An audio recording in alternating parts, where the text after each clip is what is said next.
রাজধানীর বনানী থানার বক্ষব্যাধি হাসপাতালে চতুর্থ শ্রেণীর কর্মীদের সংগঠনের সাবেক সাধারণ সম্পাদক জামাল হোসেনকে মাথায় গুলি করেছে দুর্বৃত্তরা।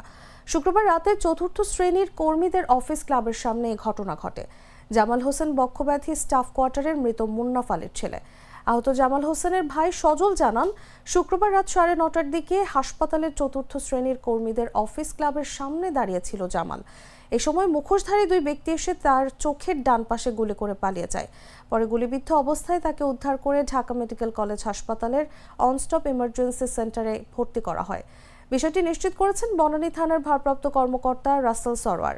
বলেন, বিস্তারিত জানার প্রক্রিয়া চলছে।